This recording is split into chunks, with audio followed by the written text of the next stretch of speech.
Halo semuanya, salam sehat, sehat Indonesia. Perkenalkan, saya Nur Hidayat Latif, Diploma 3 Sanitasi Poltekkes Kemenkes Yogyakarta. Pandemi COVID-19 yang telah terjadi akhir-akhir ini membawa dampak yang begitu besar dari berbagai sektor. Salah satunya adalah pendidikan. Pendidikan vokasi justru juga terdampak yang begitu besar. Karena apa? Pendidikan vokasi 60%-nya adalah praktik. Seperti saat ini, saya menempuh pendidikan vokasi Diploma 3 Sanitasi yang dijadwalkan seharusnya praktik di rumah sakit. Namun semuanya itu gagal. Semuanya itu dibatalkan karena pandemi ini. Untuk itu semua praktek diganti dengan berbagai pengganti melakukan praktik mandiri di rumah saja. Namun tentunya, belajar di rumah dan praktik di rumah tidak menyurutkan kita semuanya untuk selalu belajar dan mengasah keterampilan. Seperti kali ini, saya akan mempraktikkan bagaimana melakukan pengambilan sampel makanan di rumah sakit. Apa saja alat yang perlu diperlukan? Dan tentunya, bagaimana cara melakukannya? Terus simak video ini. Oke teman-teman, sebelum kita melakukan pengambilan sampel makanan, terlebih dahulu kita harus menyiapkan alat dan bahan yang dibutuhkan. Nah, bahan yang kita butuhkan dalam praktikum kali ini adalah 1 porsi makanan dari masing-masing jenis diet pasien.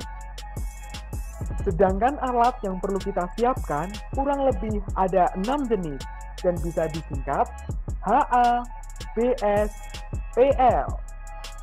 Alat yang pertama diawali dari huruf H, handspoon atau sarung tangan steril. Untuk alat yang kedua diawali dengan huruf A, alkohol 70% dan dilengkapi dengan kapas. Selanjutnya alat yang ketiga diawali dengan huruf B, bunsen atau lampu splitus. Lalu, alat yang keempat diawali dengan huruf S yang terdiri dari sendok, garpu, dan pisau potong. Dan alat selanjutnya diawali dengan huruf P, plastik klip steril untuk wadah sampel. Dan alat yang terakhir L, label, dilengkapi dengan spidol atau pulpen anti air. Halo semuanya, selamat datang. Saat ini kita bayangkan saja saya sedang berada di sebuah rumah sakit, lebih tepatnya di instalasi gizi. Nah, setelah melihat alat dan bahan yang perlu kita siapkan untuk melakukan pengambilan sampel contoh makanan pasien yang ada di sebuah rumah sakit, saat ini di depan saya sudah ada alat dan bahan yang akan kita pakai nantinya. Nah, hal pertama yang harus kita lakukan teman-teman, kita harus memakai jas laboratorium. Jas laboratorium ini fungsinya agar sebagai pelindung diri apabila nanti ada bakteri ataupun kuman-kuman lainnya yang ada di dalam makanan yang bisa mempengaruhi kesehatan kita. Nah, maka dari itu kita harus memakai jas lab ini supaya tidak terkena atau kita tidak terpapar dari kuman-kuman tersebut. Nah, jas lab ini harus dipakai lebih tepatnya di kancingan semuanya. Ya, oke, sudah. Yang kedua, perlunya untuk memakai sarung tangan steril atau latex supaya ini melindungi tangan kita juga. Yang kedua juga sebagai supaya tangan kita justru tidak mencemari sampel makanan yang akan kita pakai. Saya kali ini memakai 2 latex supaya biar lebih aman.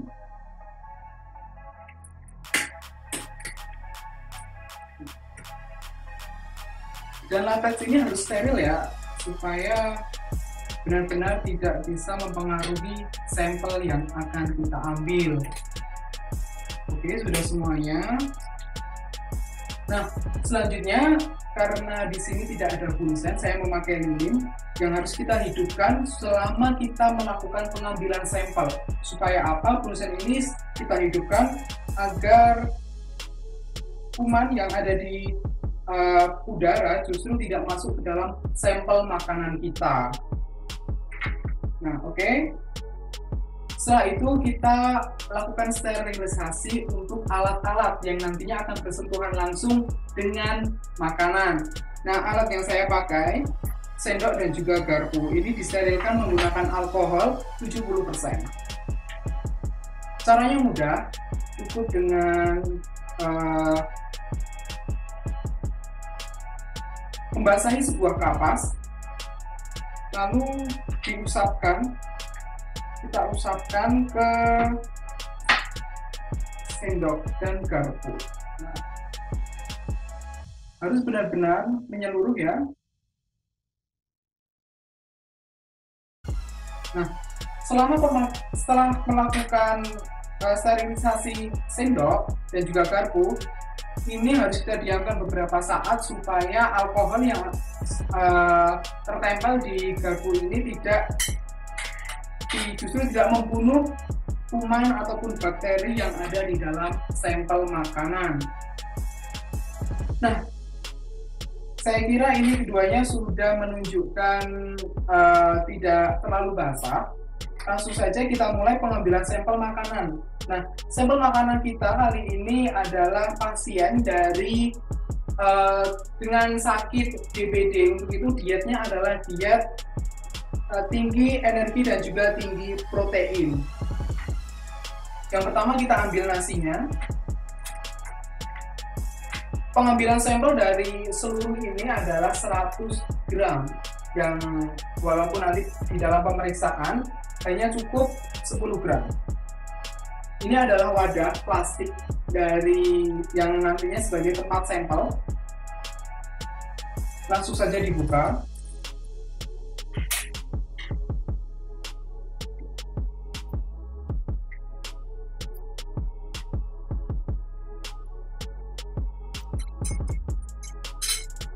Nasinya langsung kita masukkan ke dalam wadah sampel.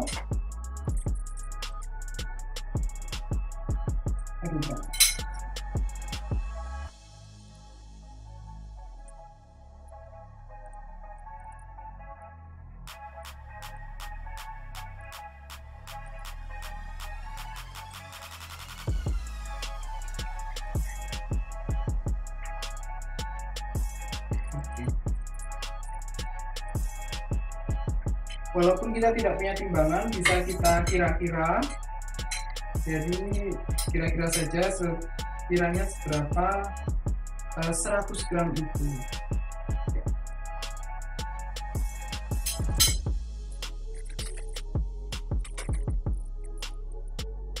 Untuk selanjutnya adalah sayuran. Yang lebih dekat.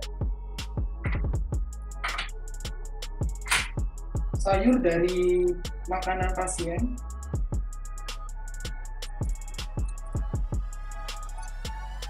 Karena di sini adalah sayur asam, maka diambil seluruh sebisa mungkin representatif dari seluruh sayur. Ini ada terong, ada kacang panjang, dan juga jagung.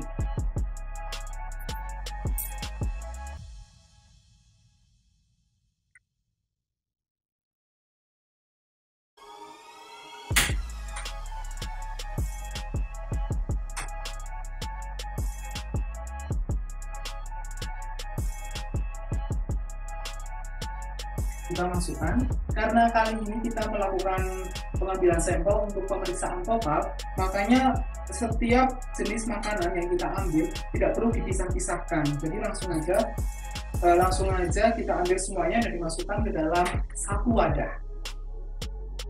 Selanjutnya adalah lauk. Di sini ada 2 lauk, yaitu ikan dan juga tahu, dan semuanya harus kita ambil.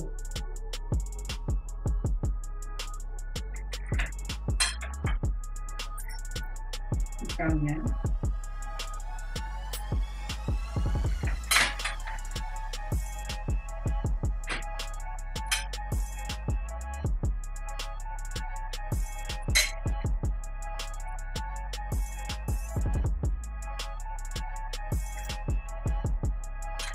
Yang kedua tahu.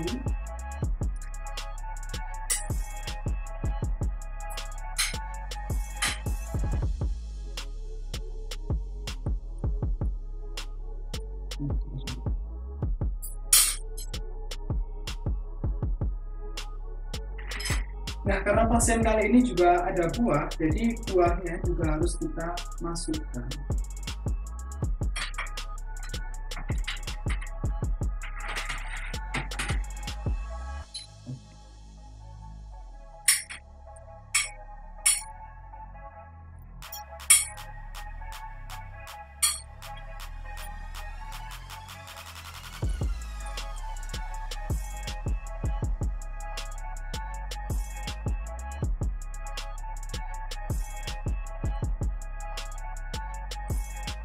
Setelah itu kita tutup rapat.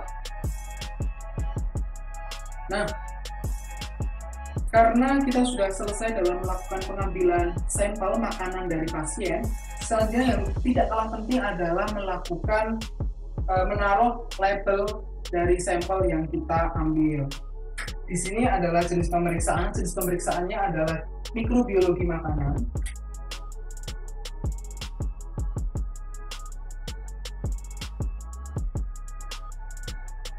Tanggalnya saat ini tanggal 9 Juni 2020.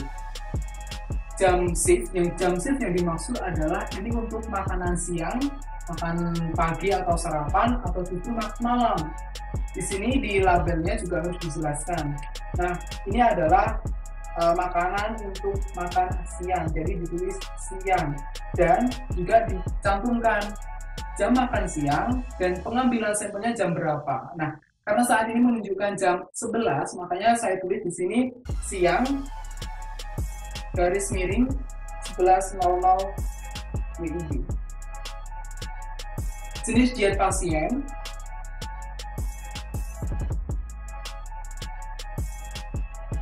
TETP atau tinggi energi tinggi protein, pasien DBD. Pengambil sampel adalah nama kita sebagai pengambil sampel. Nama jelas.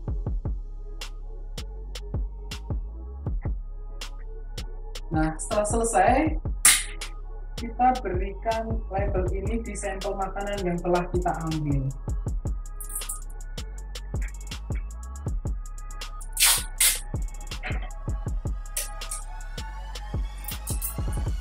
Karena di tempat ini tidak ada label yang istilahnya dari stiker, makanya ada kertas dan juga kita memakai plester untuk merekatkan. Oke. Nah, setelah kita dapatkan sampel makanan 100 gram, setelah itu sampel ini akan kita masukkan ke dalam box. Di dalam box ini nanti kira-kira akan bertahan 3 hari. Nah, apabila sampel ini selama 3 hari tidak terpakai, maka sampel ini langsung akan dibuang. Jadi, jangka waktunya adalah 3 hari. Jika dalam kurun waktu 3 hari terdapat keracunan makanan, langsung akan kita lakukan uji dari sampel yang telah kita ambil. Kita ambil ini, lalu nantinya akan kita uji di laboratorium. Fungsi dari kotak box, yang nantinya di dalamnya ada es atau dry ice, nantinya supaya ini mikrobiologi yang ada di dalam makanan tidak mati.